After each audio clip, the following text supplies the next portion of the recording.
Bismillahirrahmanirrahim. Assalamualaikum warahmatullahi wabarakatuh. Alhamdulillah wassalatu wassalamu ala rasulillah. Hayakumullah wa bayyakum wa saddadanillah wa iyyakum alal khairi wal huda mahyina. Wa as'aluhu bimannihi wa karamihi an yaj'alani wa iyyakum min ahli al-ilm wal qur'ani tadabbura wa fikha innahu ala kulli syai'in qadir wa bil ijabati jadir. Taib ayyuha al-ikhwatul kiram, alhamdulillah kita dimudahkan kembali oleh Allah Subhanahu wa taala untuk mengkaji agama Islam. Dan sebelum ana memulai tema kajian, ana memohon maaf karena waktu antum sudah terambil dengan kondisi menunggu, dan itu qadarullah wa ma syaa fa'al, karena ana juga nunggu Pak, qadarullah. Delay dari jam 10.55 sampai ternyata jam 4 baru berangkat. Hai syiati, itu biasa Masya Allah. Dan nunggu dihitung pahala oleh Allah. Na'am sahih, dihitung pahala oleh siapa? Allah Subhanahu wa ta'ala. Dan kita kembalikan semua itu ya insya Allah sebagai pahala bagi kita semua. Dan antum Pak, Masya Allah, kalau kita ini penuntut ilmu sejati, memang yang kita cari itu ya ilmu. Dengan cara nunggu ya iya. Dan bahkan disebutkan Ibn Abbas, ini ma'ruf, Ibnu Abbas itu gelarnya adalah habru hadhil ummah, ulamanya umat Islam. Siapa? Ibnu Abbas. Ibn Abbas itu sampai bahkan nunggu para sahabat Nabi SAW yang mau diambil ilmunya dari Ibn Abbas itu sampai tidur di siang hari di depan rumah sahabat tersebut. Kalau Ibn Abbas tahu, oh fulan ada hadisnya, Ibn Abbas berangkat nunggu. Dan bahkan apa kata Ibn Abbas, sampai wajah saya itu dilumuri oleh debu, banyak kena debu dan sebagainya. Ketika sahabat tersebut keluar, dia mengatakan marhaban bibni Amir Rasulullah, selamat datang wahai engkau sepupunya Rasulullah SAW. Kenapa engkau datang ke sini? Aku mau belajar. Loh, kalau engkau itu ngomong kepada saya, laji'tu ilaik ila baitik, aku akan datang kepada engkau, ke rumah engkau, enggak perlu kau datang ke sini. Apa kata Ibn Abbas? Engkau lebih berhak untuk saya datangi, bukan engkau yang datang ke rumah saya. Karena ini Ibn Abbas itu pertama Ahlul Bait, itu dari kalangan Ahlul Bait. Kemudian yang kedua, Ibn Abbas itu ulama besar, gitu loh ya, ilmunya banyak dan sebagainya. Kemudian yang ketiga, kerabat Nabi kita Muhammad SAW. Sungkanlah sahabat tersebut, tapi ternyata Ibn Abbas tetap terus belajar menuntut ilmu dengan kondisi menunggu. Jadi kalau antum menunggu sejam ya nggak ada masalah Pak. Mudah-mudahan Allah Subhanahu wa taala kasih keberkahan untuk kita semua. Wallahu a'lam bishawab. Di sini ana akan menyampaikan, dikasih amanah cara mudah mencari berkah.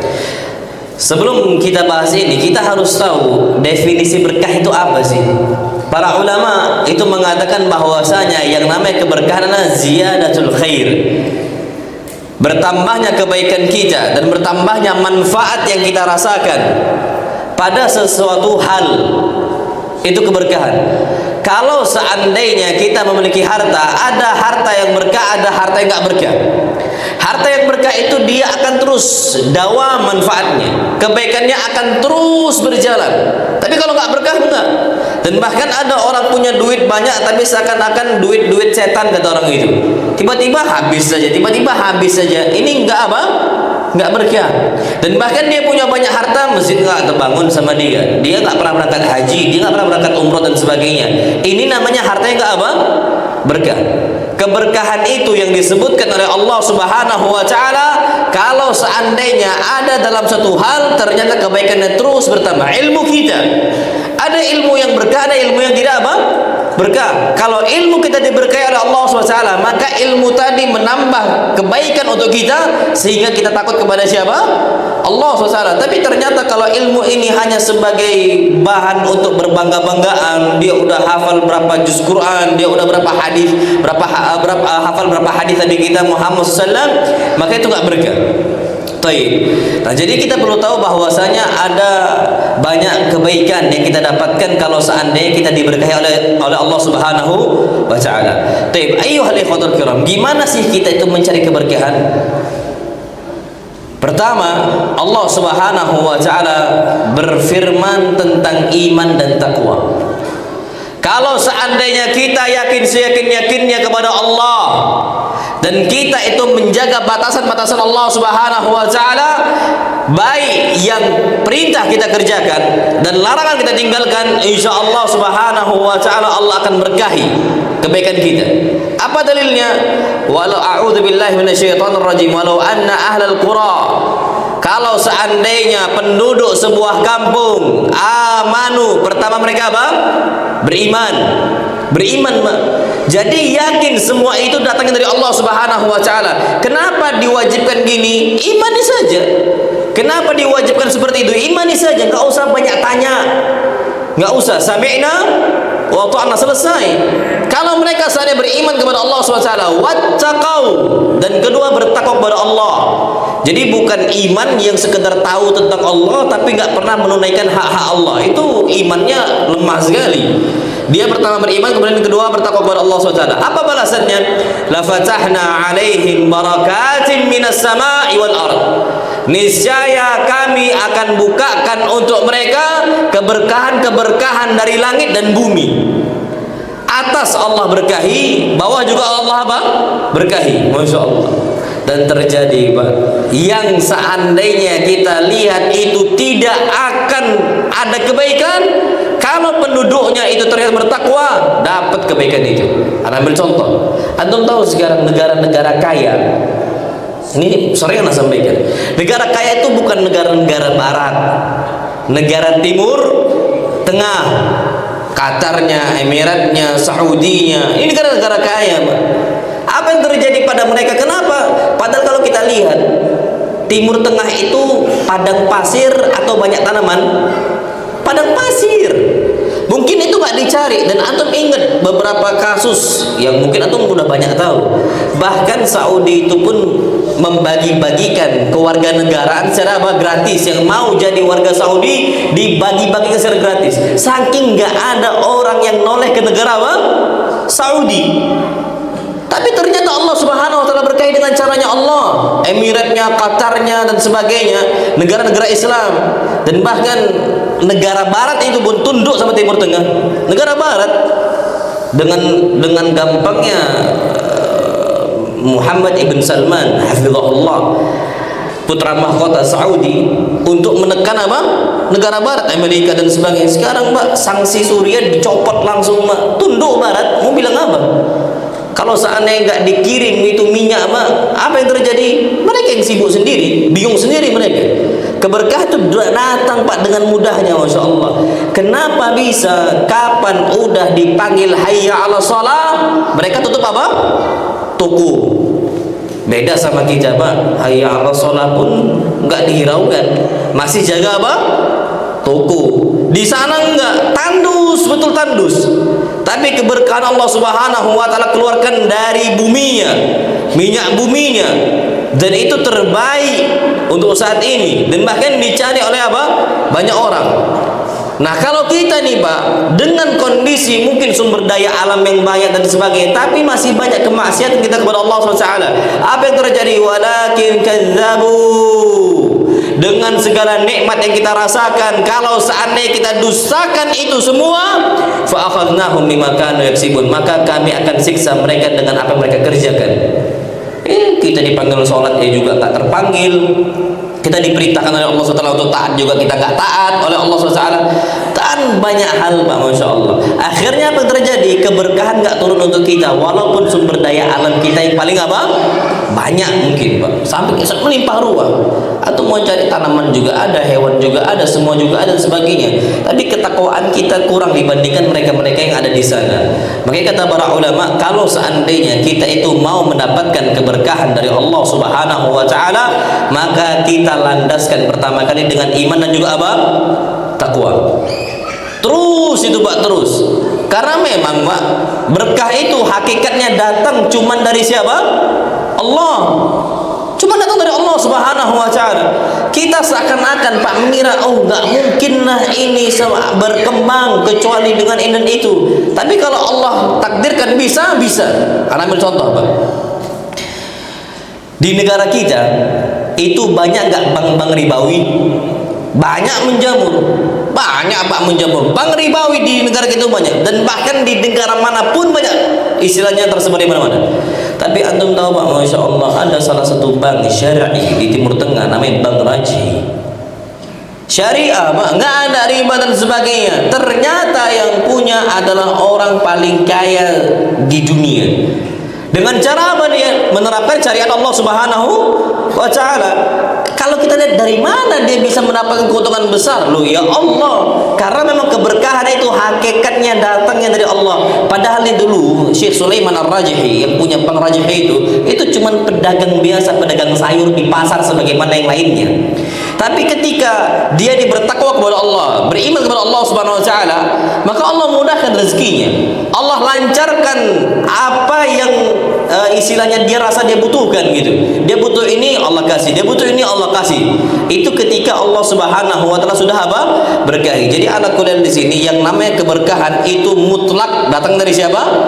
Allah. Makanya disebutkan dalam surah Al-Mulk. Surah Al-Mulk ayat pertama, Allah berfirman, a'udzubillahi minasyaitonirrajim, tabarakalladzi biyadihil mulk. Maha suci Allah Subhanahu wa Ta'ala, maha suci Allah yang penuh dengan keberkahan. Tabarak, maha suci Allah yang penuh dengan apa? Keberkahan. Yang mana di tangannya seluruh kerajaan. Mulkus samawati wa mulkul ard. Kerajaan seluruh langit, kerajaan seluruh bumi di tangannya siapa? Allah. Lupa. Mulku Qarun. Aina mulku Qarun? Mana kerajaannya Qarun? Wa aina mulku Bashar? Mana kerajaannya Bashar? Bashar aja udah mendelep pak. Wa aina huwa? Mana dia sekarang? Nggak ada. Karena memang kerajaan semuanya sezalim-zalimnya orang. Fir'aun. Wa aina mulku Fir'aun? Di mana mulkunya Fir'aun? Nggak ada. Kapan Allah Subhanahu wa Ta'ala dengan satu waktu Allah mau tenggelamkan, habis semuanya. Jadi kalau antum mau carilah keutamaan dari siapa? Allah Subhanahu wa Ta'ala. Biyadihil mulk. Karena hanya di tangannya Allah seluruh kerajaan langit dan bumi. Wa huwa ala kulli syai'in qadir, dan Allah tuh mampu atas segalanya. Yang penting kita taat kepada Allah, kita bertakwa kepada Allah. Wa may yattaqillaha yaj'al lahu makhraja. Barang siapa yang bertakwa kepada Allah Subhanahu wa Ta'ala, maka Allah Subhanahu wa Ta'ala akan memberikan jalan keluarnya. Setelahnya apa? Wa yarzuquhu min haitsu la yahtasib. Dan Allah akan kasih rezeki dari jalan yang enggak disangka-sangka. Jadi takwa dulu pertama, ikhtiar, berusaha. Kemudian setelahnya apa? Wa may yatawakkal 'ala Allah fa huwa hasbuh. Kalau dia udah berikhtiar, dia serahkan kepada Allah Subhanahu wa Ta'ala, Allah akan mencukupinya. Allah yang akan mencukupi semuanya. Kalau dia mau bertakwa kepada siapa? Allah Subhanahu wa Ta'ala. Makanya kata para ulama menjelaskan bahwasanya ketakwaan itu sebab kita itu bisa meraih segala kebaikan di dunia ataupun di mana? Di akhirat.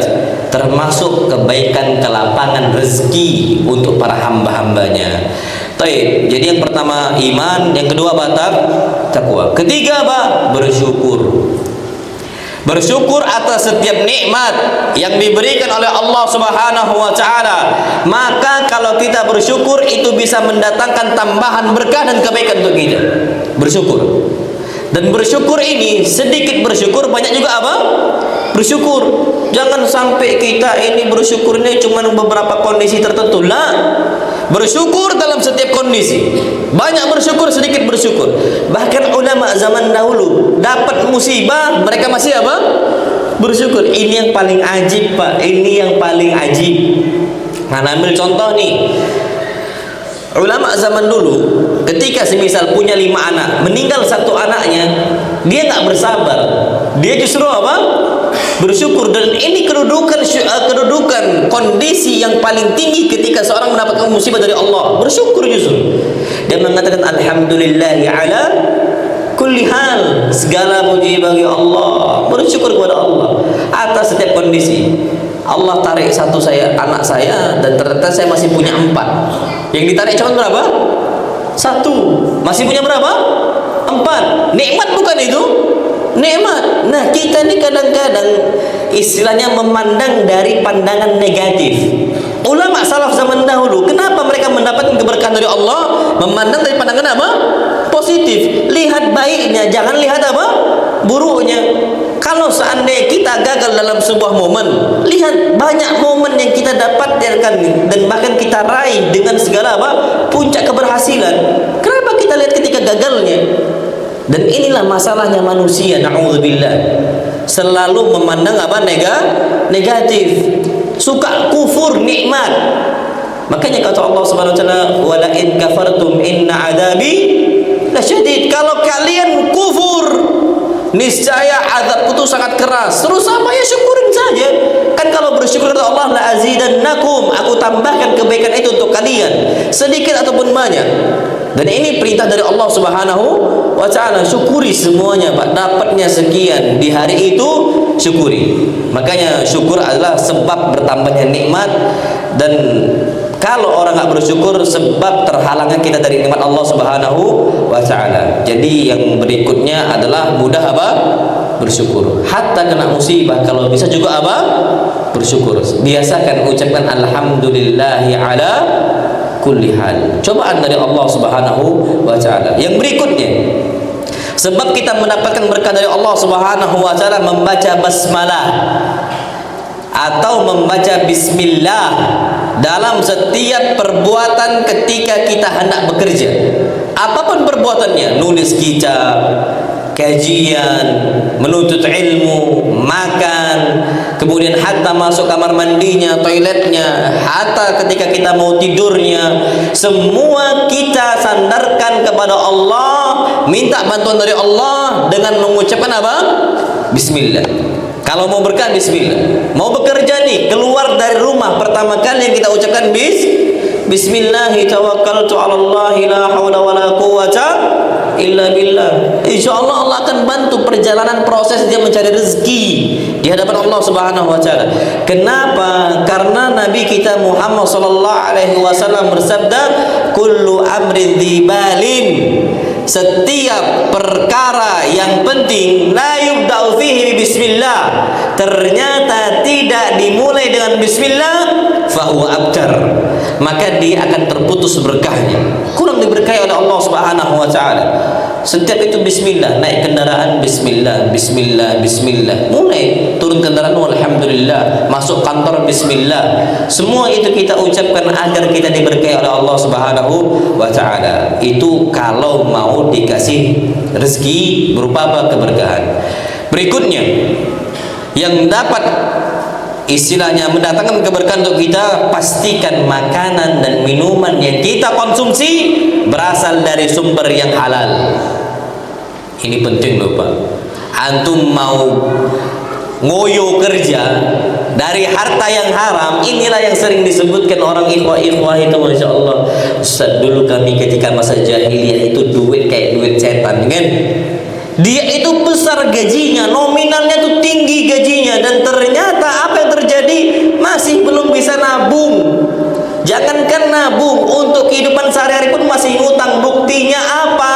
Banyak kreditan, cicilan di sana sini. Betul nggak? Betul. Gaji dia besar, tapi kredit ini, kredit itu, kredit ini, kredit itu, sampai akhirnya pening kepala dia.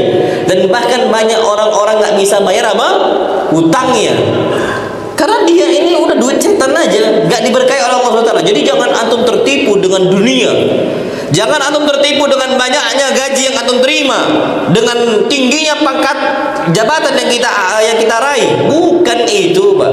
Kapan nggak berkah dengan cara makan dan minum yang haram, habis semuanya.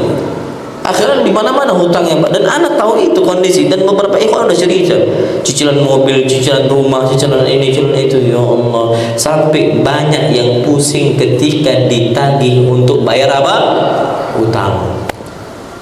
Makanya sering sekali Pak, justru yang punya utang lebih galak dibandingkan yang ngasih utangan.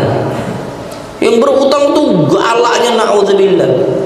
Nah, kalau mau berkah hidup kita nih, apalagi rumah tangga, kita hidup sama anak, kita hidup sama istri dan sebagainya, pastikan yang kita kasih untuk mereka yang halal. Berarti kalau kita masih kerja di bank ribawi, tinggalkan sudah. Kalau seandainya kita masih mencari maisha dengan cara yang haram, tinggalkan sudah. Kalau enggak, pastilah nominal yang kita dapatkan besar, hilang juga itu. Dan ini sebagaimana yang Allah Subhanahu wa taala firmankan, wa kulu mimma razaqakumullahu halalan thayyiban. Dan makanlah oleh kalian dari apa yang Allah rezekikan untuk kalian berupa apa? Halalan, halal. Yang kedua apa? Thayyibah, baik. Ada yang halal tapi belum tentu baik bagi seseorang. Contoh, orang gula halal gula, tapi bagi orang diabetes thayyib enggak itu? Enggak thayyib, maka jangan makan gula. Jadi kita itu diperintahkan oleh Allah dua kriteria. Yang pertama halal, yang kedua apa? Thayyib. Itu kita harus perhatikan, harus kita perhatikan, jangan sampai ujung-ujungnya nanti berdampak ke rumah tangga kita. Dan banyak sekali pertikaian terjadi di rumah tangga sebabnya dari harta yang apa? Haram. Na'udzubillah tsumma na'udzubillah. Ini anak dengar suara alarm azan nih.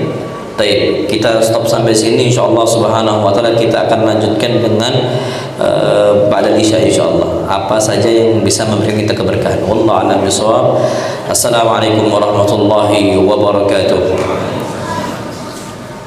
Baik, bismillahirrahmanirrahim. Assalamualaikum warahmatullahi wabarakatuh.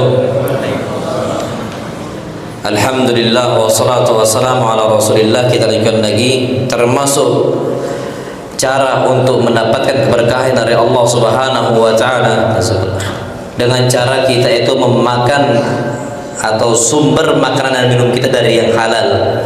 Kenapa? Karena gini, banyak orang-orang terhalangi dari banyak kebaikan dan bahkan permintaannya pun terhalang sebabnya makanan apa?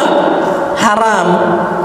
Dan bahkan Masya Allah ada sebuah hadis Nabi kita Muhammad SAW disebutkan, thumma dzakara an-nabiy sallallahu alaihi wasallam ar-rajula yutilu safari ash'atha aghbar. Ada seseorang yang disebutkan oleh Nabi kita Muhammad sallallahu alaihi wasallam yang mana dia itu melakukan safar yang panjang, Masya Allah. Sekarang pertanyaannya, safar apakah termasuk sebab doa kita dikabulkan? Jawabannya apa? Iya. Apalagi ini safar yang apa? Jauh. Terus apa kondisinya? Ash'atha aghbar. Dalam kondisi dia rambutnya lusuh, wajahnya berdebu. Dan kita perlu tahu termasuk sebab doa seseorang terkabulkan ketika kondisinya terdesak, lusuh wajahnya, kondisinya betul-betul sempit dan sebagainya. Itu salah satu sebab doa kita apa? Mustajab. Dan kemudian apa kata Nabi kita Muhammad sallallahu alaihi wasallam? Yamuddu yadayhi ila sama. Dia mengangkat kedua tangannya ke mana? Ke langit, ke atas, kepada Allah SWT. Dan kita tahu termasuk sebab doa kita mustajab mengangkat apa? Tangan. Sebagaimana hadis Nabi kita sallallahu alaihi wasallam, innallaha hayyun karim. Allah ni maha pemalu dan Allah maha dermawan. Allah malu kalau seandainya ada seorang hamba mengangkat tangannya ke langit, an yaruddahu masifra. Ternyata Allah Subhanahu wa taala membalasnya dengan kosong, nol. Allah malu sekali. Pasti dikabulkan oleh Allah, pasti dikabulkan oleh Allah. Tapi kenapa dia ini dengan kondisi seperti itu, doanya nggak mustajab, doanya nggak dikabulkan? Dia mengatakan bahkan ya Rabbi, ya Rabbi. Manggil Allah ini juga sama. Termasuk sebab salah satu apa? Doa kita akan dikabulkan. Ternyata apa kata Nabi? Wa mat'amuhu haram. Makanannya apa? Haram. Wa mashrabuhu haram. Minumannya haram. Wa ghudhiya bil haram. Dan dia dikasih gizi dari yang haram. Pakaiannya pun haram. Fa anna yustajabu lidzalik. Gimana dia mau dikabulkan? Kalau seandainya permintaan dia aja nggak dikabulkan oleh Allah, nggak dikasih oleh Allah, ya apalagi yang kebaikan yang nggak diminta. Ini kebaikan yang dia minta nggak dikasih, apalagi kebaikan yang nggak dia apa? Minta. Pasti berat sekali. Makanya orang-orang yang memakan dari makanan yang haram pasti diuji oleh Allah Subhanahu wa taala dengan sempitnya rezeki dia. Walaupun duit dia apa? Banyak. Itu yang perlu kita ketahui. Berikutnya, cara mudah mencari berkah yang lain adalah tidak israf, tidak berlebihan, dan juga tidak kikir. Jadi jangan pelit, tapi juga jangan apa? Berlebihan, apalagi sampai mubazir. Kalau kita mendapatkan nikmat, gunakanlah nikmat sebaik mungkin. Kalau mubazir, Allah nggak suka itu. Jadi kikir itu jangan sampai kikir, medit, pelit, bakhil itu jangan. Apa ayatnya? Allah Subhanahu wa taala berfirman, "Wa atidal qurba haqqah." Berikanlah kerabat-kerabat engkau hak-haknya, yang dekat dengan engkau hak-haknya. Kasih dia hak makanan dan sebagainya, kasih. Wal miskin, dan juga kasih orang miskin haknya. Wa ibnas sabil. Ibn sabil ini artinya adalah orang musafir yang bekalnya habis. Jadi nggak ada bekal lagi. Kita diperintahkan ngasih orang musafir yang perbekalannya habis dengan makanan. Jadi jangan diterjemahin terlek. Ibn sabil, ibn anak sabil, jalan, anak jalanan. Oh, anak Vespa yang kemproh sampah semua itu anak ibn sabil. Saya anak apa? Jalanan. Sini duitnya. Nggak boleh. Itu bukan ibnu sabil. Itu bukan apa? Ibnu sabil. Itu yang perlu kita ketahui. Taib. Wala tubadzir tabdzira. Janganlah kau berbuat apa? Tabdzir, mubadzir. Kenapa? Innal mubadzirina kanu ikhwana syayatin. Karena yang namanya mubadzir termasuk kawannya siapa? Syaitan. Pak, antum tahu ini kalau seandainya mubadzir kawannya syaitan, syaitan itu adalah makhluk yang Allah berikan segala kenikmatannya di surga. Ternyata Allah putus kebaikan semua itu. Allah putus semuanya. Dan bahkan dipaksa oleh Allah, iblis ini turun dari surga ke dunia dan nggak pernah lagi kemana? Ke surga. Dan bahkan ujung-ujungnya, waina masiru iblis, di mana tempat tinggalnya iblis nanti di hari kiamat? Di mana? Neraka sudah. Itu kawannya setan. Kalau setannya saja Allah hilangkan kebaikan, segala kebaikan di surga, ya masa kita mau jadi kawannya dia? Ya ujung-ujungnya nanti kebaikan yang kita miliki pun, nikmat yang kita punya pun akan diputus oleh siapa?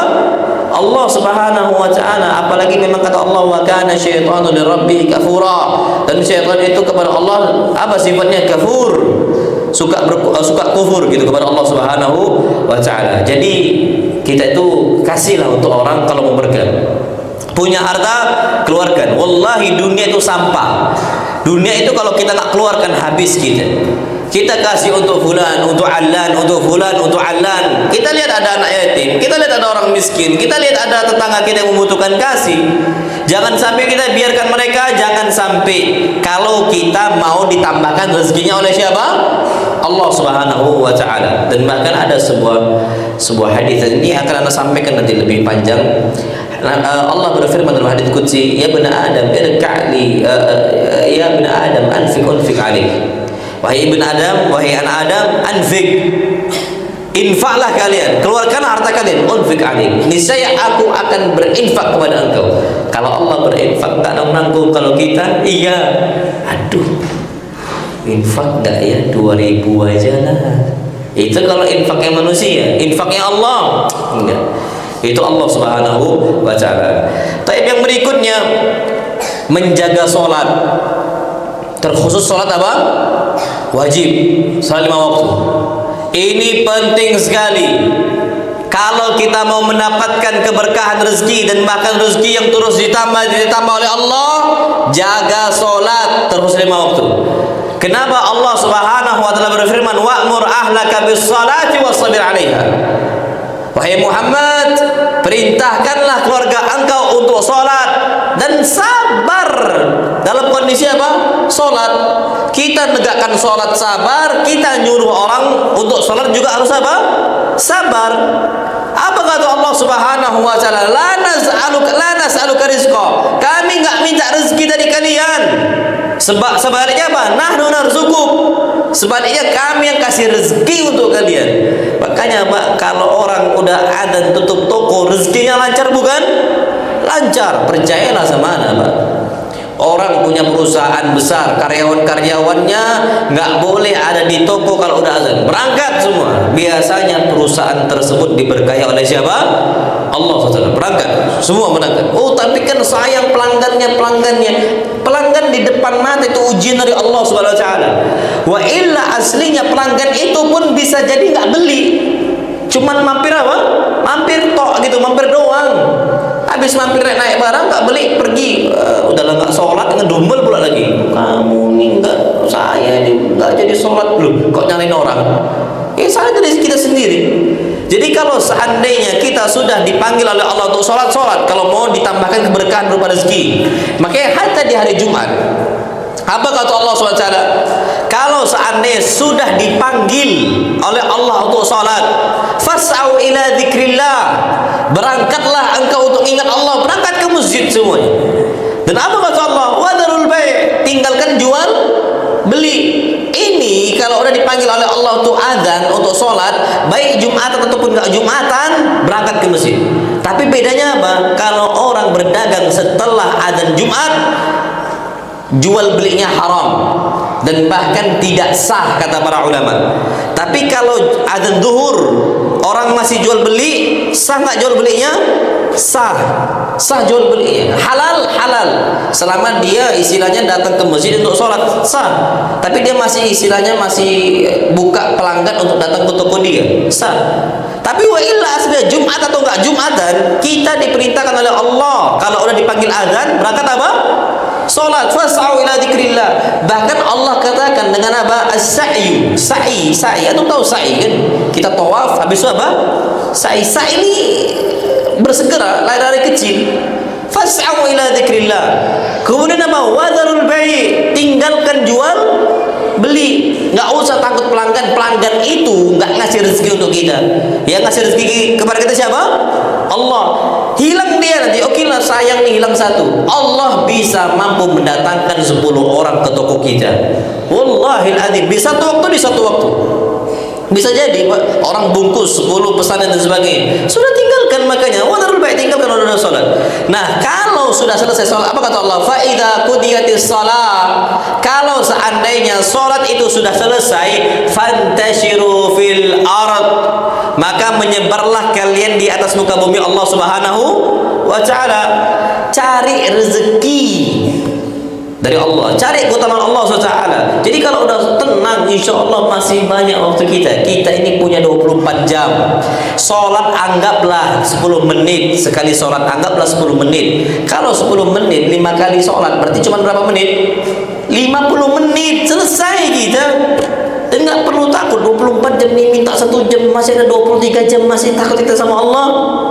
Ini memang bawaannya aslinya pun Pak. Kalau seandainya sholat pun cuma 1 kali sholat, anak yakin tetap banyak manusia tetap nggak sholat. Karena takut apa? Kehilangan pelanggan. Memang jiwanya orang yang seperti itu.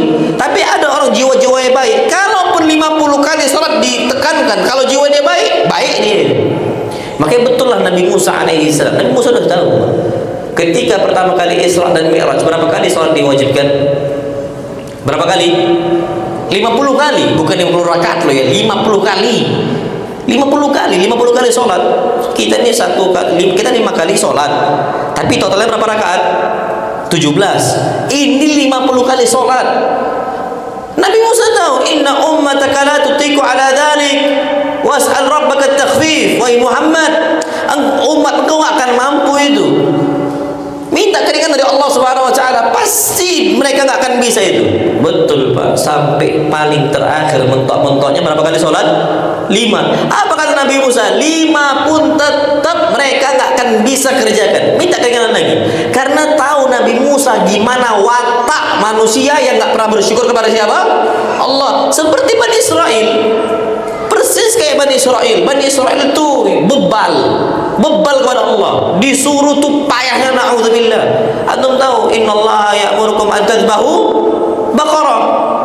Pak, yang awalnya Allah perintahkan silakan sembelih baqarah, sapi dengan segala jenisnya, segala umurnya, segala warnanya. Masih banyak nanya jenisnya apa, warnanya apa, ininya apa, banyak tanya. Aslinya mereka nggak mau kerjakan. Akhirnya apa kata Allah? Fadzabahuha wa ma kadu yaf'alun. Mereka kerjakan, tapi hampir saja mereka nggak kerjakan karena memang bebal mereka itu, Bani Israel. Itulah manusia-manusia yang wataknya dihadapi oleh siapa? Nabi Musa. Makanya ini Pak, 5 waktu ini sedikit atau banyak sini ya?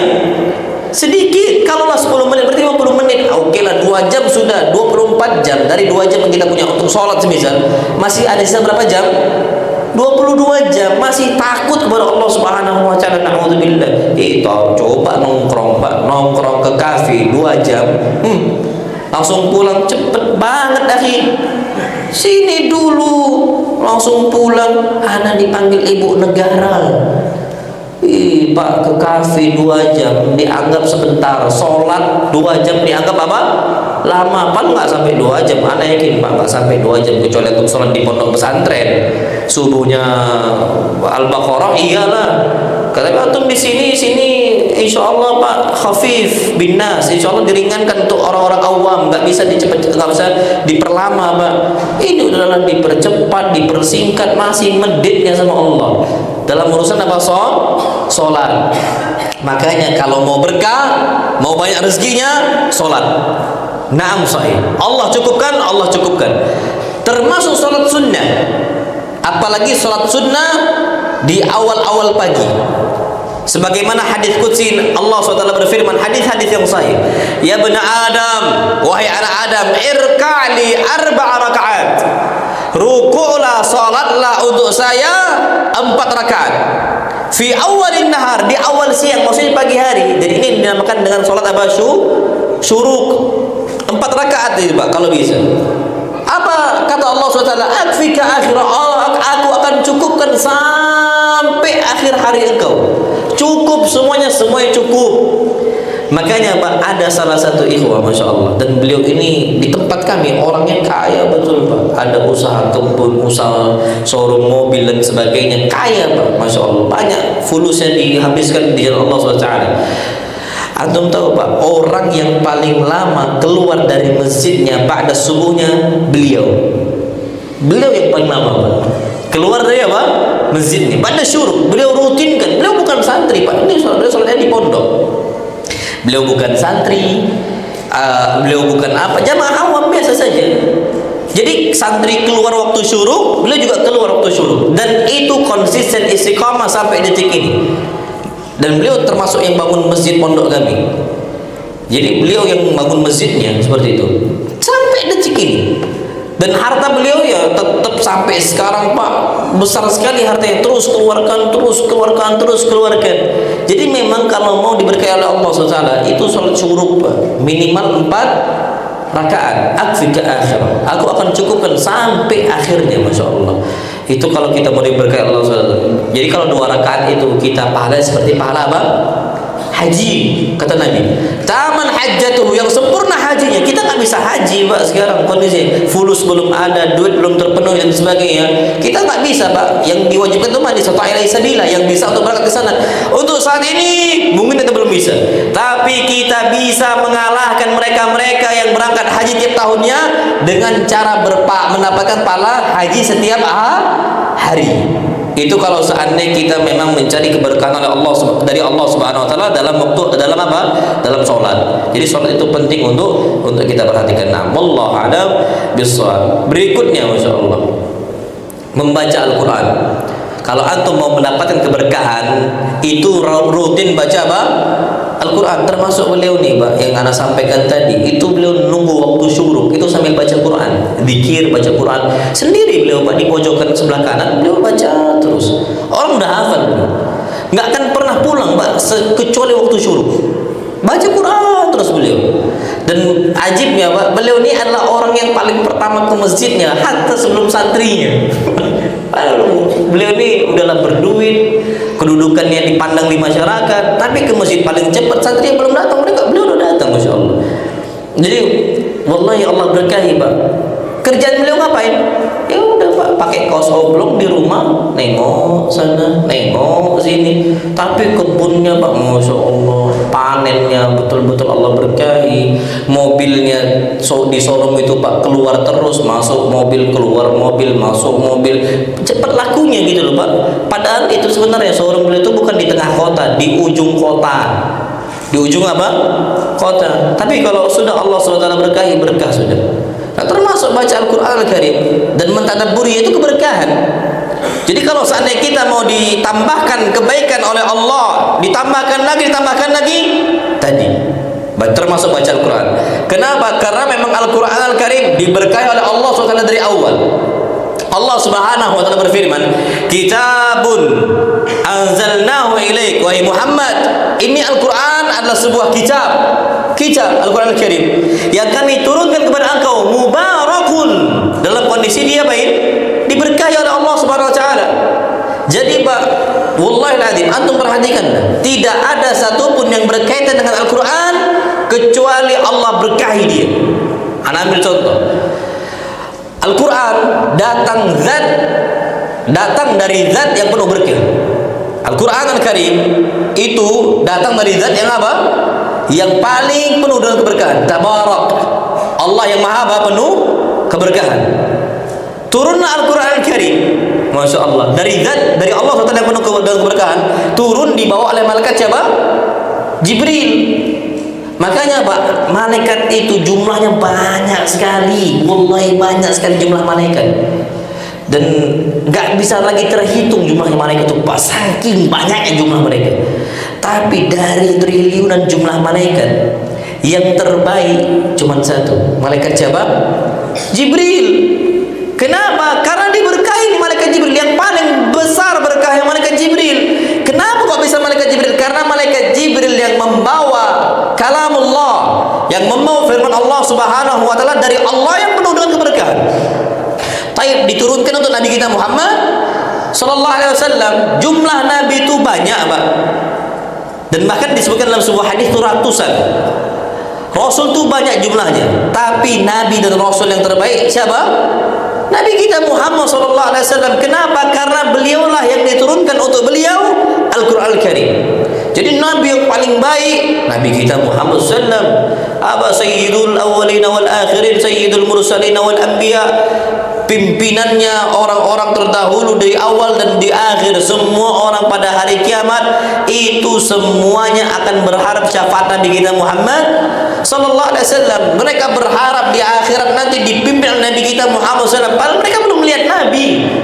Berkah Pak Nabi kita Muhammad sallallahu alaihi wasallam karena beliau diturunkan Al-Quran Karim. Padahal antum tahu kondisi Nabi terpandang, ditakutin. Nabi ditakutin Pak, berkah. Padahal siapa sih Nabi? Nabi itu ummi, nggak bisa baca, nggak bisa naqra wala naktub wala nahsub. Ini kata Nabi, kami ini ummi, nggak bisa baca, nggak bisa nulis, nggak bisa apa? Berhitung. Pak, antum kalau sama orang nggak bisa baca, nggak bisa nulis, nggak bisa berhitung, takut nggak antum tersaingi? Nggak kan takut, dia memang nggak bisa apa-apa. Ternyata Romawi, Persia, Pak, kerajaan besar ketika itu takut sama ini orang gitu loh, sama Nabi kita Muhammad sallallahu alaihi wasallam. Takut Pak, berkah sekali berarti Nabi kita Muhammad sallallahu sampai ditakuti. Pak nggak bisa baca, nggak bisa nulis, nggak bisa apa? Berhitung. Nah sekarang gini aja lah Pak, kalau antum istilahnya nggak usah jauh-jauh Pak, sekarang aja presiden nggak bisa bahasa Inggris, dimaki-maki sama rakyatnya. Na'udzubillah, itu nggak bisa bahasa Inggris, padahal beliau bisa baca, bisa nulis, bisa apa? Ngitung, cuman nggak bisa bahasa Inggris, habis Pak dimaki-maki, salah ngomong di podium dan sebagainya, habis Pak dihina-hinakan. Nah ini Nabi kita Muhammad SAW, makanya banyak orang bilang Nabi ini majnun. Orang apa? Gila, nggak bisa baca, nggak bisa nulis, nggak bisa berhitung. Tiba-tiba jadi pemimpin, dituduh Nabi ini gila. Ternyata betul Pak, beliau menguasai seluruh alam. Persia tunduk, Romawi tunduk, dibawa ke pemimpinan Nabi kita Muhammad sallallahu alaihi wasallam. Ini menunjukkan kalau udah Allah berkahi Pak, berkah sudah. Walaupun seandainya kita lihat kondisi kurang dan sebagainya, oh Pak, kalau udah berkah sudah Pak. Makanya itulah Nabi kita Muhammad SAW berkah karena diturunkan kepada beliau Al-Quran. Lihat ustaz-ustaz kita Pak, ustaz-ustaz kita dengan ekonomi, dengan seadanya, cuman bisa mungkin banyak. Ini kita anak bicara loh Pak ya, karena anak ini banyak kawan-kawan asatidzah yang ngajar di pondok sana pondok sini, di pelosok sana pelosok sini. Rata-rata mereka itu kalau mau dihitung rata, ada ustaz kayak ada, nah. Tapi secara merata kita lihat dengan kacamata kita sendiri loh ya, kita memang lihat kehidupan mereka itu masih banyak mereka kekurangan. Bahkan kita pun tahu gaji mereka masih di bawah apa? UMR. Wallahi di mana saksinya Pak?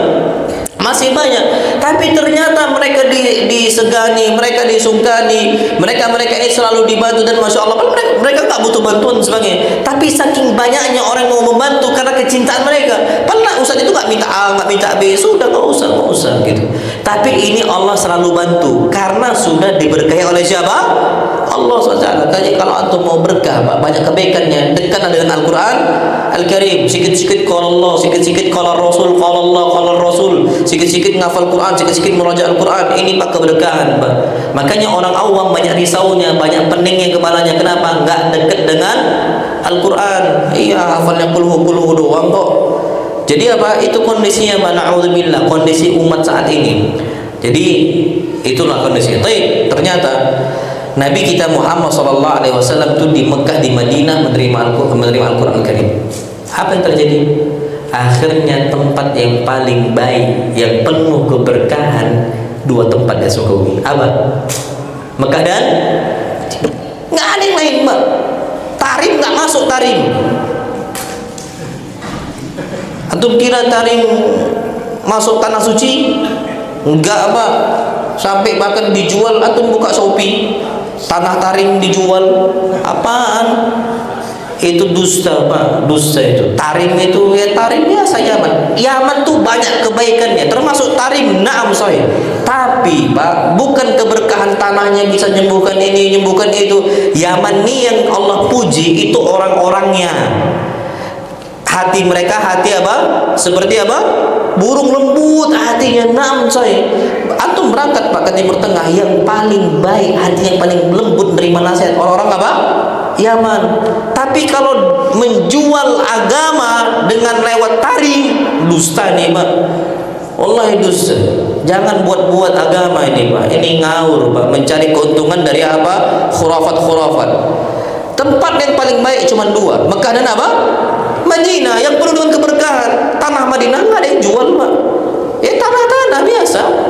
Walhamdulillah Pak, Mekah Madinah ini dikuasain sama Wahabi. Kalau nggak dijual juga tanah Madinah itu. Kalau nggak dijual juga apa tanah Madinah. Tapi alhamdulillah Anda bersyukur kepada Allah SWT. Lihat kuburan Baqi. Kuburan Baqi Pak, ada nggak ditinggi-tinggikan? Nggak ada. Ahlu sunnah wal jamaah sesuai dengan pemahaman salaful ummah. Mereka itu para salaf. Gimana kuburan Nabi? Biasa saja sudah. Dari zaman ke zaman. Sekarang aja di tembok besar agar tidak terjadi apa? Kesyirikan. Dijaga sebaik mungkin, dijaga Pak. Dijaga. Lu di tembok besar aja masih banyak yang ngusap apa? Ngusap dinding kuburan Nabi kita Muhammad sallallahu alaihi wasallam. Tapi memang betul dijaga, walhamdulillah. Jadi kita kembali Pak ke jadi nggak usah lah Pak yang Tarim atau apa lagi itu Pak, itu khurafat sudah. Antum cek aja toko orang itu Pak, ada itu tanah Tarim dijual, berapa harganya? Anda nggak lihat Pak, lumayan kalau antum mau jual. Iya, dan banyak yang beli loh Pak. Tanah Tarim itu banyak yang beli, Anda nggak tahu kenapa kok bisa. Entah dari mana cerita itu. Padahal Pak, di Yaman pernah nggak turun Al-Quran di situ? Nggak pernah. Tapi kalau seandainya turun Quran di situ, jadi yang terbaik sudah. Termasuk Pak jadi yang terbaik. Itu dengan hikmah Allah. Padahal Nabi ini Pak pernah nggak berangkat keluar Madinah, keluar Mekah? Lu pernah. Tapi sengaja Allah nggak turunkan Quran di situ. Contoh Taif. Nabi pernah nggak dakwah di Taif? Pernah. Tapi apakah turun wahyu untuk Nabi di Taif? Enggak. Makanya Taif itu biasa kayak di Indonesia, nggak ada bedanya Pak. Kalau seandainya turun di Taif ayat Al-Quran Al-Karim, Taif jadi yang terbaik. Memang Allah mau jadikan Mekah dan Madinah terbaik. Makanya Allah turunkan Al-Quran cuma di dua tempat nih. Padahal nanti udah sering Pak safar keliling. Tapi yang Allah inginkan cuma dua, Mekah dan apa? Madinah. Tapi ternyata turunnya Al-Quran Al-Karim di bulan apa? Ramadan. Padahal kita tahu Pak, satu tahun itu ada banyak bulan. Kata Nabi kita sallam, "Ithna asyara syahra." Satu tahun itu ada 12 bulan. Ternyata bulan yang paling baik bulan apa? Ramadan. Kenapa? Syahrul Ramadan alladzi unzila fihi Quran. Bulan Ramadan, bulan diturunkan di situ apa? Al-Quran Al-Karim. Jadi bulan yang paling baik bulan Ramadan, berkah semua. Makanya Pak, antum cek, ketaatan banyak terjadi bulan apa? Ramadan, berkah bulannya Pak. Sampai detik ini, sampai ila yaumina hadza, sampai hari ini Yang terbaik bulan Ramadan. Semua pada taat walaupun masih ada di bulan Ramadan orang-orang yang mokel. Mokel buka apa? Puasa diam-diam. Masih ada. Tapi secara umum mereka paling taat di bulan apa? Ramadan. Berkat dari Allah. Taib. Dan ternyata turunnya di malam apa? Lailatul Qadar. Inna anzalnahu fi lailatul Qadar. Sesungguhnya kami turunkan Al-Quran di malam Lailatul Qadar. Malam yang terbaik dari seluruh malam, Pak. Anggaplah satu hari, satu tahun itu berapa tahun? Berapa malam?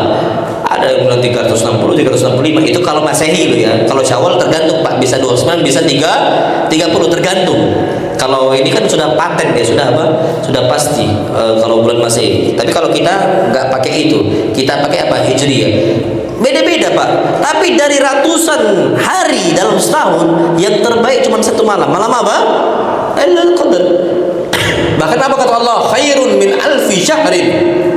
Lebih baik daripada 1000 bulan. Bukan 1000 malam loh. Bukan 1000 malam. 1000 apa? Bulan.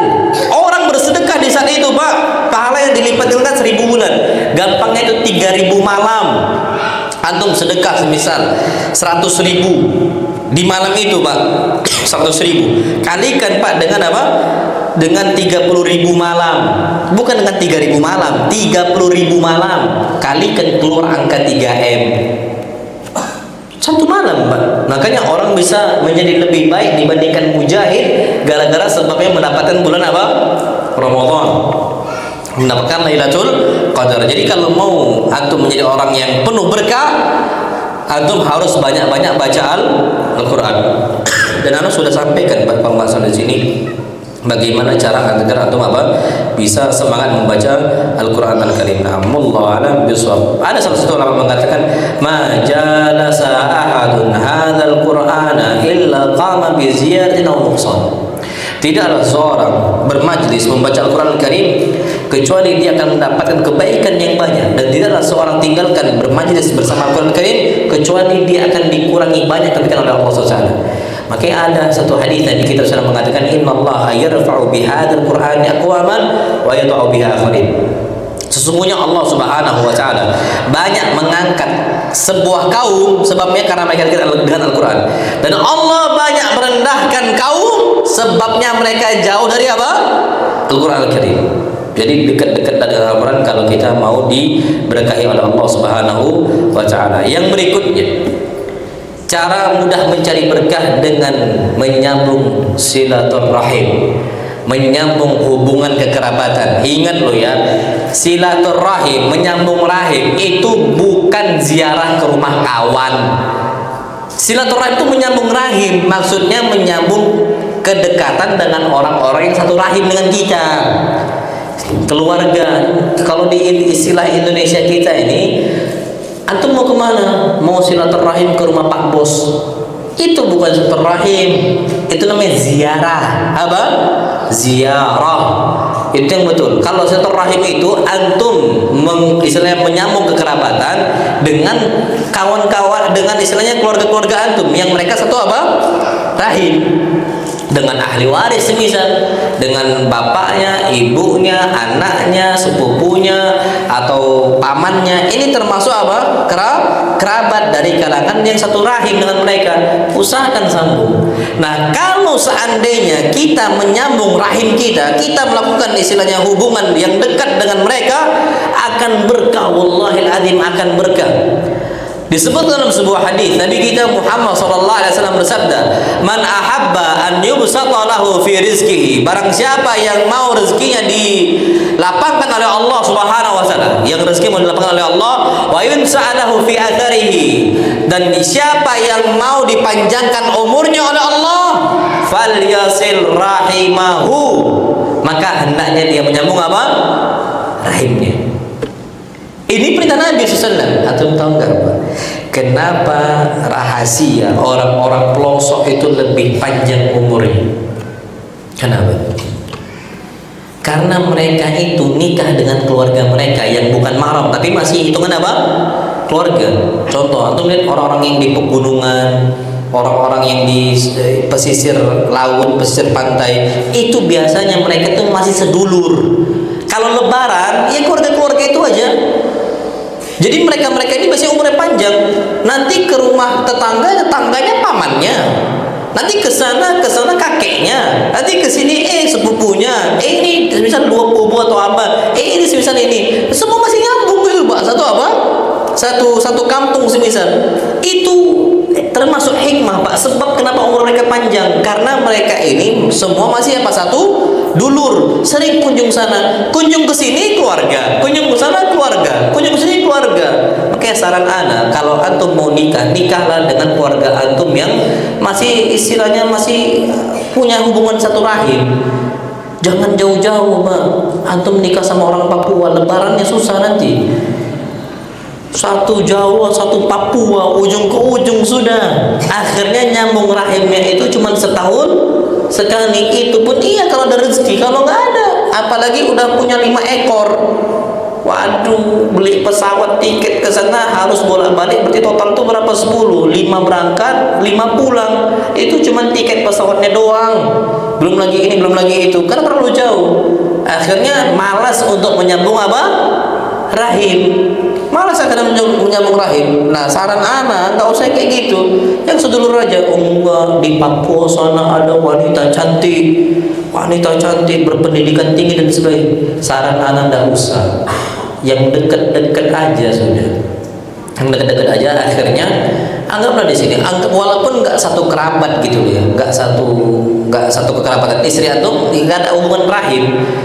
Maksudnya jauh sekali, misal jauh. Tapi satu tempat wilayah, antum nanti akan sering berkunjung ke keluarga antum yang di Jakarta sinilah, Jabodetabek. Istri juga sama Jabodetabek. Jadi akhirnya setiap pekan itu ada kunjungan untuk ke rumah apa? Keluarga. Jadi nyambung silaturahim setiap pekan. Ana yakin insya Allah itu diberkahi oleh siapa?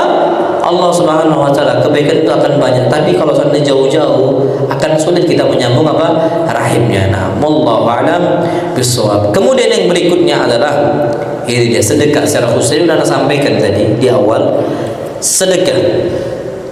Sedekah dengan harta yang halal itu nggak akan mengurangi harta kita. Wallahil adzim, justru akan menambahkan keberkahan. Dan keberkahan ini anak katakan datangnya dari siapa? Allah. Hadis Nabi kita Muhammad sallallahu alaihi wasallam, "Ma naqasat sadaqatun min mal." Tidak akan sedekah itu mengurangi harta kalian. Kalau nggak berkurang, justru bertambah. Kenapa nggak kita keluarkan harta kita untuk Allah? Apapun bentuknya, bismillah, usahakan. Jangan sampai kita enggak lah, duit anak cuma sekian, lah. Orang-orang yang Allah cintai, baik dia lapang atau sempit, dia akan berinfak. Dia akan mengeluarkan hartanya dalam bentuk kebaikan-kebaikan. Apa dalilnya? Allah berfirman, alladzina yunfikuna fis sarra wad dharra. Mereka yang berinfak ketika mereka lapang ekonominya, wad dharra, ketika mereka sempit ekonominya. Jadi jangan bilang infak itu hanya khusus untuk orang kaya. Enggak. Infak itu untuk orang yang sedang sempit pun bisa berinfak. Karena sesempit-sempitnya ekonomi kita, ada orang yang ekonomi jauh lebih apa? Sempit. Makanya hadis Nabi kita Muhammad SAW, "Unzuru ila man huwa asfal minkum." Lihat orang yang di bawah kalian. Asfal bawah, makanya yang namanya asfal. Asfal itu yang di bawah. Lihatlah orang-orang di bawah kalian. Wala tanzuru ila man fawqakum. Jangan lihat orang yang di mana? Di atas. Nanti kita akan sulit bersyukur kepada Allah. Kalau kita ini mengeluarkan harta kita dalam kondisi sempit, yakinlah ada banyak orang yang ekonomi jauh lebih sempit dibandingkan kita. Kita keluarkan bismillah ya Allah. Untuk masjid kita keluarkan, untuk ngasih hadiah kita keluarkan. Oh, boleh nggak ngasih hadiah untuk orang kaya? Nggak banyak, boleh. Walaupun ini kaya, walaupun dia kaya, tetap kita berinfak, keluarkan harta kita. Walaupun bukan bentuk sedekah. Kalau sedekah kan nggak boleh untuk orang kaya kan. Tapi infak ini lebih umum dia. Yang penting infak itu yang mengeluarkan harta kita. Infak dalam bentuk hadiah untuk orang kaya boleh. Nggak harus yang mewah. Allah senang. Allah cinta. Bahkan apa kata Nabi kita sallallahu alaihi wasallam, ila qura. Kalau aku dikasih hadiah berupa qura. Antum tahu qura? Kambing. Yang kalau antum Idul Adha nih, kambing, antum sembelih kambing. kaki kambing paling bawah itu namanya qura, dipotong. Di kita qura itu yang paling bawah dibuang atau dimasak? Dimasak. Oh, kalau tempat anak dibuang gitu, Pak. Yang kaki kambing tahu kan yang paling bawah? Kan dipotong tuh. Itu di sini dimakan atau dibuang? Oh, dimakan ya. Memang mubazir di tempat kami itu berarti. Kalau di tempat kami itu dibuang loh, Pak. Karena dianggap gak berharga itu. Padahal Nabi kita SAW mengatakan, "Oh, itu ila qura." Kalau saya dikasih qura yang orang gak anggap itu berharga, la qabiltu, aku terima. Jadi kita bisa ngasih hadiah untuk orang yang mapan, gak ada masalah. Kalau kita cuma mampu kasih qura, kasih. Maka apa kata Nabi? Wala in du'itu ila qura. Kalau aku diundang makan-makan lauknya qura, la ajabtu, aku penuhi undangannya. Kasih, Pak. Jadi jangan sampai kita ini omongan jangan bakhil, Pak. Lagi sulit ekonomi, jangan bakhil. Tetap kasih. Dan bahkan antum tahu, Masya Allah, Nabi kita Muhammad SAW menganjurkan kita untuk saling berbagi. Ketika kita masak, biasanya kita masak apa? Masak sop, masak soto. Itu baunya itu biasanya kemana? Tetangga. Apa hadis Nabi kita SAW? Idza tabaqtum maraqatan, kalau kalian masak makan makanan yang berkuah, ta'ahad jiranak, ingat tetangga, jangan lupa sama tetangga. Apa wasiat Nabi? Fa'akthir ma'aha, perbanyak kuahnya. Nabi nggak perintahkan perbanyak dagingnya. Yang dibanyakin apa? Kuahnya. Perbanyakin kuahnya, masukkan daging sedikit. Asli kenyang minum dia, kenyang air, kenyang kuah, tapi dia kenyang kan? Kenyang. Ta'ahad jiranak, perintah Nabi. Kita tahu Pak, ekonomi sulit dan sebagainya. Nabi nggak perintahkan perbanyak daging, enggak, daging mahal. Nabi tahu itu. Tapi perbanyak apa? Kuah. Perbanyak kuah, Pak, seliter, banyakkan micin murah. Maksudnya sampai segitunya loh, Pak, ya. Nggak ada halangan bagi kita untuk saling berbagi, mengeluarkan harta kita di jalan siapa? Allah. Ini sudah, Pak, khairul huda Nabi Muhammad, sebaik-baik petunjuk Nabi kita Muhammad sallallahu alaihi wasallam. Itu perlu kita tahu. Jadi kalau kita itu mau mendapatkan atau mau mencari keberkahan, caranya dengan banyak bersedekah atau secara umum berinfak. Bisa dalam bentuk hadiah, bisa dalam bentuk sedekah, bisa dalam bentuk wakaf. Ini semua infak.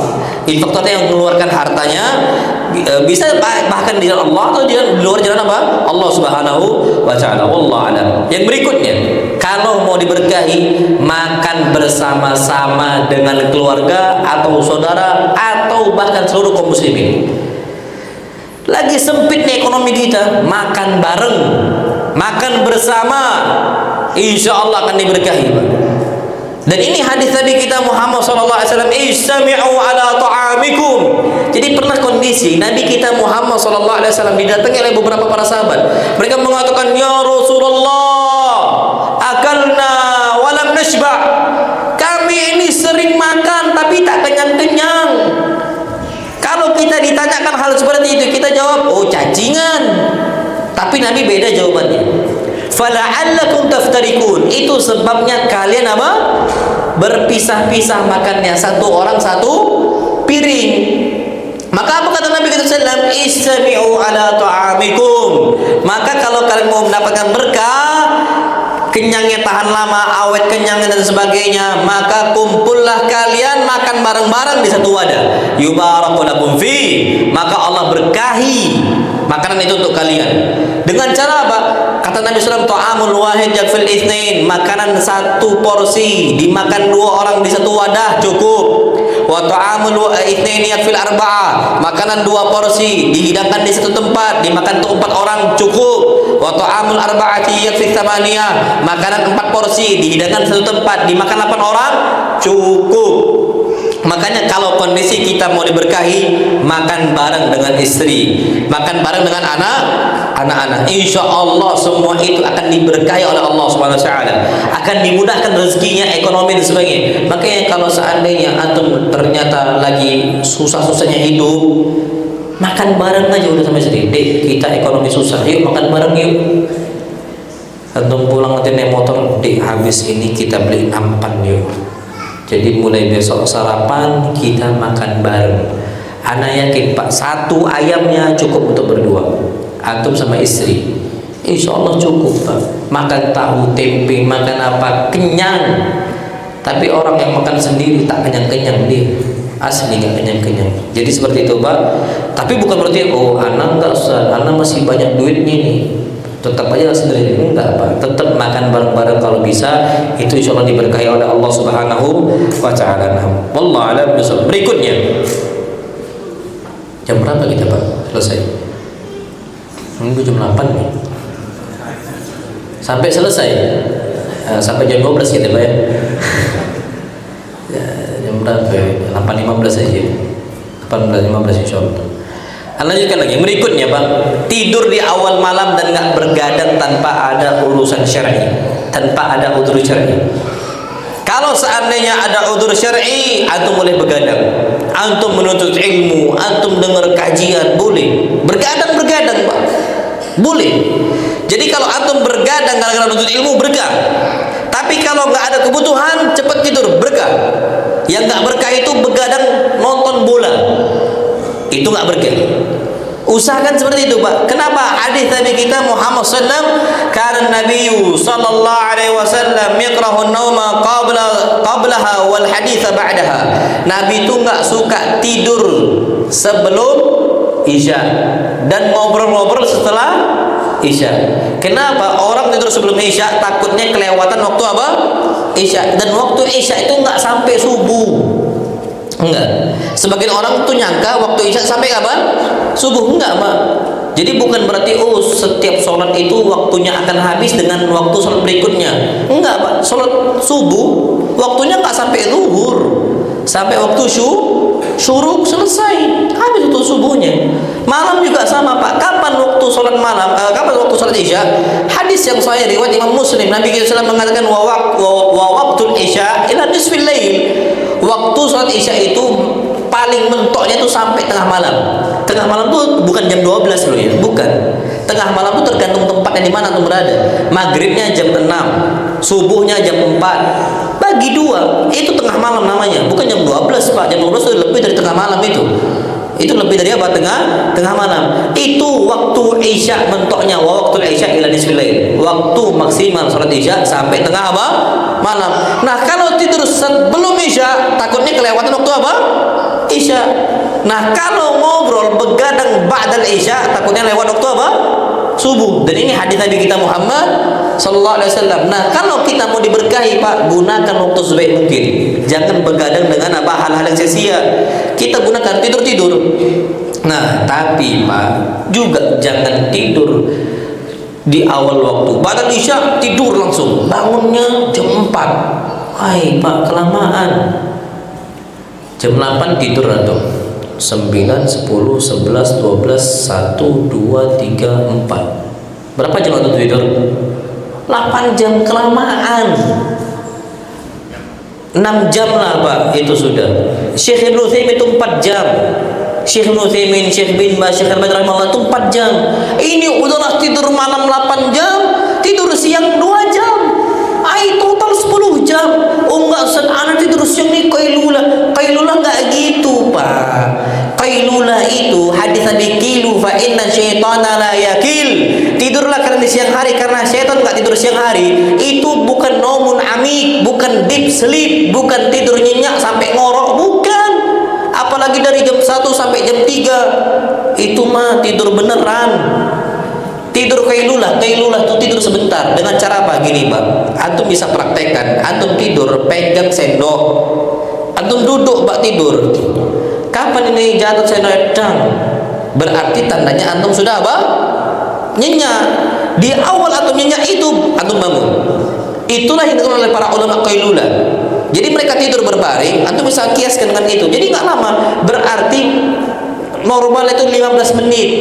Dia itu tujuannya qailulah, bukan tidur betul-betul nyenyak, bukan itu tujuannya. Tujuannya itu untuk menyelisih siapa? Syaitan. Oh, itu aja. Nah, sekarang apa yang terjadi di sebagian tempat, hatta di pondok pesantren, tidur jam 1, bangun jam 3, ujung-ujungnya sholat asar halaqah, ngantuk, berat pala nih Pak. Antum coba aja Pak, tidur siang jam 1, bangun jam 3. Apa yang terjadi? Pening nggak pala antum? Pening, berat kepala itu Pak. Makanya beberapa santri itu kapan halaqah Quran di waktu asar tidur dia. Karena kepala udah berat, akhirnya dilawan lagi dengan cara tidur lagi. Jadi ujung-ujungnya tidur aja. Siang tidur, sore tidur, malam juga apa? Tidur. Bangkong itu Mbak. Itu bangkong. Kita itu manusia itu sedikit tidur. Di malam hari apa kata Allah? Orang-orang yang Allah cintai, kanu qalilan minal laili ma yahja'un. Mereka itu sedikit tidurnya di malam hari. Bahkan apa kata Allah SWT dalam ayat yang lain? Tatajafa junubuhum 'anil madaji'. Pinggang mereka, punggung mereka itu sangat jarang sekali tersentuh dengan kasurnya. 'Anil madaji', kasur tempat perbaringan mereka itu jarang. Ini menunjukkan Pak, kalau antum mau dicintai oleh Allah, diberkahi oleh Allah SWT, tidur di awal malam, tapi bukan dengan waktu yang panjang. Cukup waktu yang singkat, 6 jam, cukup Pak, 6 jam. Berarti antum jam 10 bangun jam 4, itu cukup.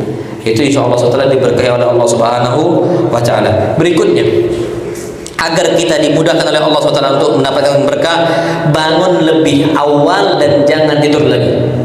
Subuh bangun, ba'da subuh jangan tidur lagi. Ini sebagian penyakit orang kapan udah hari Ahad, ya Allah, narkut kita tidur. Hari Ahad ini kan hari libur.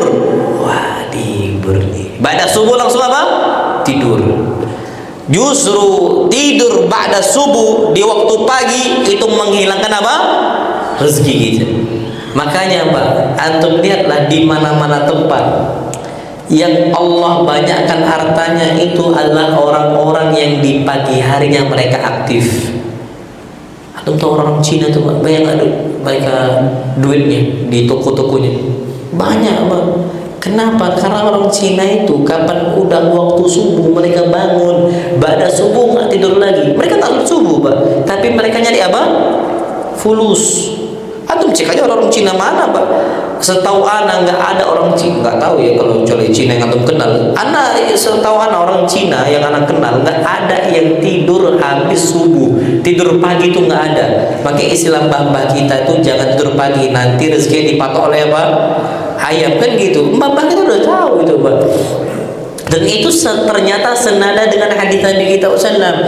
Jangan tidur di waktu pagi. Apa hadis Nabi SAW? Allahumma barik li ummati fi bukuriha. Ya Allah, berkahilah umatku di waktu apa? Paginya. Pagi itu bergerak ya Allah, bergerak.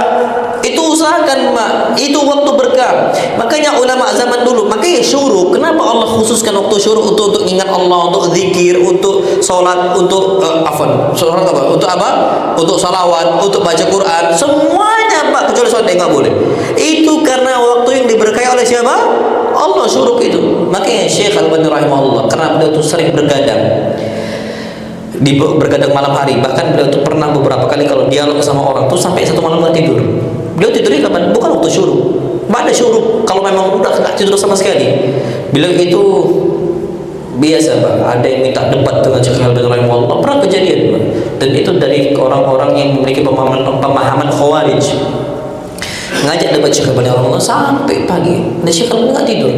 Nah, maka disebutkan kalau beliau nggak tidur malam Pak, maka beliau ganti dengan di waktu pagi, tapi bukan di awal pagi. Kapan habis syuruk? Atau istirahat baru istirahat habis syuruk. Tapi waktu syuruk Pak, tahan mata itu. Jangan sampai hilang waktu apa? Keberkahan kita. Nah, wallahu a'lam bishawab. Yang berikutnya adalah memperbanyak doa dengan minta keberkahan. Atau minta harta, tapi harta yang diberkahi. Minta keberkahan langsung Pak. Antum minta anak, minta anak, tapi anak yang diberkahi. Makanya antum tahu Anas bin Malik nih sahabat Nabi yang kayanya Masya Allah, yang anaknya Masya Allah banyak, keturunannya banyak. Padahal Anas itu cuma seorang khadim, pembantu. Pertanyaannya sekarang, pembantu ini miskin atau kaya di zaman kita? Miskin. Di zaman Nabi pun juga sama Pak. Mereka ini bukan orang terpandang. Ibunya Anas tiba-tiba bawa Anas bin Malik di hadapan Nabi kita SAW. Apa kata Ummu Sulaim, emaknya si Anas? Ya Rasulullah, hadza Anasun yakhdimuk. Ya Rasulullah, ini Anas, jadikan dia pembantu engkau. Suruh apa aja yang engkau mau, dia akan kerjakan. Itu ibunya Anas bin Malik, Ummu Sulaim. ketika Nabi SAW mendapatkan kondisi seperti itu, ibu yang semangat gimana Anas itu bisa dekat dengan Nabi walaupun cuma sekedar jadi pembantu. Masya Allah, Pak. Apa doa Nabi SAW? Allahumma akthir malahu wa waladahu wa barik lahu fima ataitahu. Ya Allah, perbanyaklah hartanya Anas dan perbanyaklah keturunannya Anas. Karena orang, Mbak, susah mau cari laki-laki ini pembantu. Orang tuh susah mau nikah sama pembantu. Ya ekonomi gimana kan gitu. Tapi doa Nabi, Allahumma akthir malahu, ya Allah perbanyaklah harta Anas, perbanyaklah apa? Anak-anaknya. Jadi istrinya nggak takut nikah sama Anas bin Malik walaupun ini pembantu. Tapi apa? Terakhir, wa barik lahu fima ataitahu. Berkahilah ya Allah dari apa yang telah Engkau kasihkan untuk Anas bin Malik berupa harta dan anak. Ternyata apa yang terjadi? Wa inna ardi la tuthmiru fi sanati marratain. Kebun saya, normalnya manusia itu punya kebun itu setahun sekali panen. Kebunnya Anas berapa kali? 2 kali dalam setahun panen. 2 kali lipat lebih banyak hartanya dibandingkan orang-orang penduduk Madinah ketika itu. Kemudian yang kedua, dan ketika Anas bin Malik masih hidup, ternyata keturunannya totalnya sampai 100 orang. Anak dan cucunya 100. Berkah, Bang. Kita ini siapa yang punya cucu? Berapa cucunya kalau anggap Anas satunya cucu? Berapa cucu antum? 1, 2. Anas tahu anak nggak ada orang anak dan cucunya dia masih hidup sampai 110 tahun. Kecuali siapa? Anas bin Malik. Jadi antum boleh minta harta, boleh minta ilmu, boleh, tapi ilmu yang diberkahi, harta yang diberkahi, minta dimudahkan dakwah, nah minta dimudahkan dakwah, tapi dakwah yang diberkahi oleh siapa? Allah Subhanahu wa taala. Minta istri, tapi istri yang apa? Diberkahi oleh Allah. Ini semua, Pak, bermanfaat bagi kita. Tapi kalau semua yang Allah kasih ternyata Allah nggak berkahi, habis kita, Pak. Bukan malah kita tenang, malah kita capek dan sebagainya. Wallahu a'lam bishawab. Berikutnya, aduh habis pula waktu ini. Terakhir. Jujur amanah ketika jual beli. Jujur, Pak. Antum jual mobil, sampaikan, Pak, lecet ini, lecet itu. Ada salah satu ustaz kami, Masya Allah, beliau jual mobil. Ketika beliau jual mobil, Pak, beliau posting itu, Masya Allah, jadi lecet kecil ada disebut, lecet di bagian ini, bagian itu, bagian ini, bagian itu, bagian ini. Ana mikir, Ustaz, ini kalau memang dikasih ditafsir kayak di detail ini kayaknya lama laku. Sebenarnya cukup dikasih tahu aja, silakan didatang lihat kondisi mobilnya, kan gitu kalau kita kan nggak susah sampai detail banget. Detailnya kapan? Ketika dia nengok mobilnya. Ini nggak dari awal beliau apa? Beliau posting itu semuanya, Pak. Bannya mungkin udah tipis, detail semua, Pak. Beliau posting langsung laku. Secara logika kita laku nggak kira-kira? Susah untuk laku, tapi ternyata langsung laku, Pak. Ini menunjukkan bahwasanya kadang-kadang yang namanya keberkahan itu nggak bisa kita ukur dengan akalnya manusia.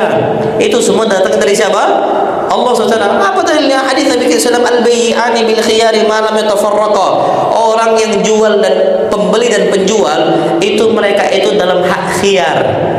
Hak khiyar itu hak pilihan. Apakah lanjutkan jual belinya atau nggak lanjutkan jual belinya.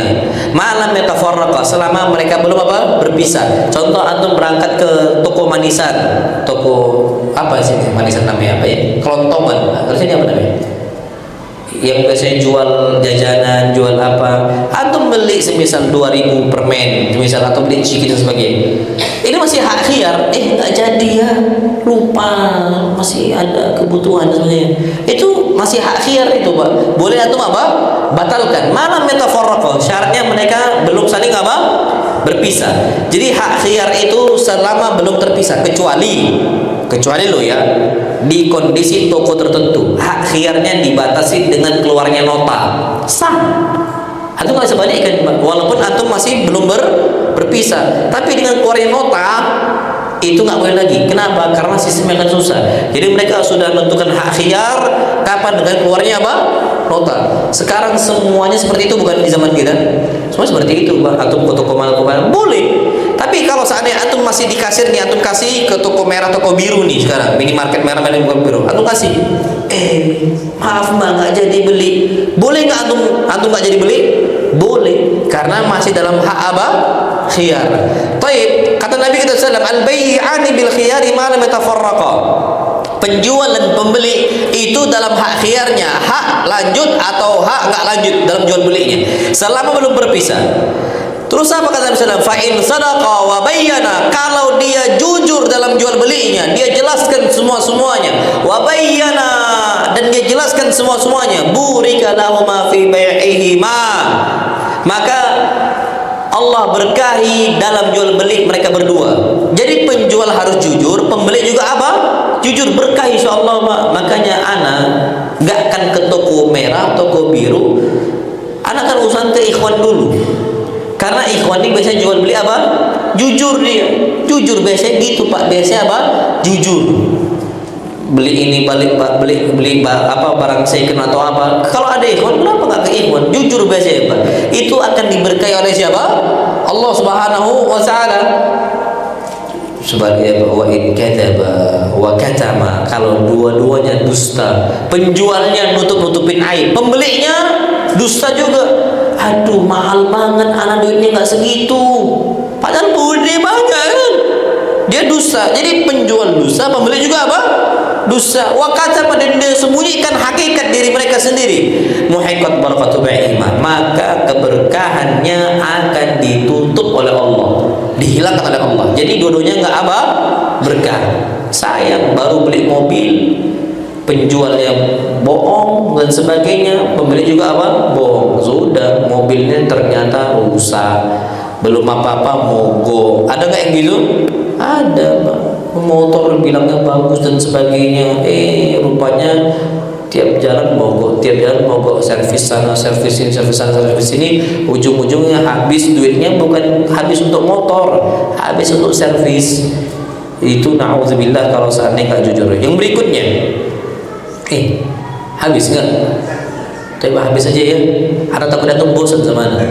Hasilnya masih banyak Pak. Jaga kebersihan, itu berkah. Ngamalkan sunnah Nabi, nggak berbuat bid'ah, itu berkah. Ikhlas dalam setiap amalan, nggak berbuat riya. Ini anak kasih poin-poinnya aja udah. Jauhin maksiat, apapun maksiatnya. Bukan cuma harta yang haram atau tinggalkan. Kemudian apa? Memperbanyak ingat Allah SWT di terkhusus pagi dan petang. Kemudian apa? Nikah. Nikah tuh berkah Pak. Makanya Pak, antum nikah banyak anak, banyak gak rezeki antum? Banyak. Kalau banyak istri, banyak gak rezekinya? Kalau ummahatnya enggak, kalau bapaknya banyak. Nah, nikah itu mohon apa? Keberkahan. Terus yang berikutnya, untuk ilmu syar'i itu berkah Pak. Dan bahkan anda tahu Pak, ada dua kakak beradik. Ini anda nggak bisa ngomong panjang lebar, singkat aja ya. Kakak beradik nih Pak, ada abang beradik. Abang yang nyari nafkah, adiknya belajar di sisi Nabi kita Muhammad SAW. Abang ini orang kaya, abangnya cemburu sama adik. Ada yang pintar, hafal hadis, hafal Quran. Akhirnya dia mengatakan, ya Rasulullah, saya yang nyari nafkah untuk adik saya dapat ilmu. Jadi ngeluh sama Nabi, saya kapan dapat ilmunya? Apa kata Nabi kita Muhammad SAW? La'allaka turzaqu bihi, engkau mendapatkan rezeki yang banyak sebabnya engkau nafkahi adik engkau. Dia nggak belajar Pak, yang belajar adiknya. Dia diberkahi, apalagi adiknya yang belajar. Makanya kalau ulama itu jarang ada diberkahi Pak. Insya Allah diberkahi. Jadi ilmu apa? Ilmu syar'i itu termasuk apa? Keberkahan. Terakhir apa? Istighfar dan taubat kepada Allah Subhanahu wa taala, sebagaimana Allah jelaskan dalam surat Nuh, dan faqultu astaghfiru rabbakum innahu kana ghaffara yursilis sama 'alaikum midrara. Kalau kalian beristighfar kepada Allah, Allah kirimkan dari langit rezeki yang banyak, Allah turunkan hujan Pak, Masya Allah, awan yang bergulung-gulung, lebat Pak, mendung Masya Allah. Wa yumdidukum bi amwal, Allah kasih banyak harta untuk kalian. Wa barinan, Allah kasih banyak anak untuk kalian. Banyak anak Pak kalau saatnya itu istighfarnya kencang. Wa yaj'alakum jannat, dan Allah akan kasihkan itu banyak kebun. Wa yaj'alakum anhara, dan kebun itu diberkahi oleh Allah dengan dialiri sungai-sungainya Masya Allah. Jadi itu cara mendapatkan keberkahan dari siapa? Allah Subhanahu wa taala. Kurang lebihnya mohon maaf, ini waktu kita singkat, enggak usah tanya jawab Pak ya. Kita cukupkan sampai sini. Mudah-mudahan di lain waktu kita bisa berkumpul kembali dalam rangka saling berbagi faedah ilmu, tentunya ilmu agama Islam di atas pemahaman salaful ummah. Kalau ada salah kata dari ana atau antum tersinggung, jangan antum tersinggung, Pak. Ana mohon maaf karena salah kata. Siapa tahu antum masih ada yang ana sampaikan tadi, mungkin antum masih ketarik lah semisal apa tadi kan, nggak sengaja, spontan aja nah itu, Pak. Tapi ana usahakan jangan antum kebanyakan khurafat sudah. Jangan kebanyakan apa? Khurafat. Tinggalkan, Pak. Akidah itu penting. Akidah tauhid, sunnah Nabi itu jaga. Khurafat itu tinggalkan sudah, Pak. Nggak usah. Ini sekarang kiswah kuburan Nabi, ya kan? Pak, ternyata antum cek, Pak, di toko dijual di lapak online. Anak lupa, Pak, di mana dijual, Pak, itu. Siapa lah, Pak? Siapa yang bukti? Gimana cara buktikan itu asli? Orang di sana jadi ketat banget, Pak, dijaga. Harusnya yang mengeluarkan ya Saudi harusnya nih, Pak. Ini enggak, Alibaba pun masuk. Antum cek aja, Pak, itu. Dan ternyata itu terjadi, na'udzubillah. Makanya jangan mudah mau ditipu. Air berkah, kan? Yang dicelupin tangan. Habis itu jual, laku. Pak, jangan, Pak. Jangan. Anda kalau antum celupkan tangan antum sini, nggak akan ada minum. Antum celupkanlah tangan antum, apalagi ada hitam-hitamnya, nggak akan ada minum, Pak. Jangan, Pak, sudah. Ya, kalau antum tersinggung sama Anda, Pak, memang harus tersinggung memang. Tapi antum kuatkan atas soal itu berat, Pak. Jadi kesyirikan, kebid'ahan, atau yang menyelisihi pemahaman para sahabat tabi'in dan tabi'ut tabi'in, antum tinggalkan. Dan ana mohon maaf kalau antum tersinggung, tapi mudah-mudahan antum terus istiqomah di atas sunnah Nabi kita SAW sampai meninggal. Amin ya rabbal alamin. Subhanakallahumma bihamdika asyhadu an la ilaha illa anta astaghfiruka wa atubu ilaik. Wa sallallahu ala nabiyyina Muhammad. Assalamualaikum warahmatullahi wabarakatuh.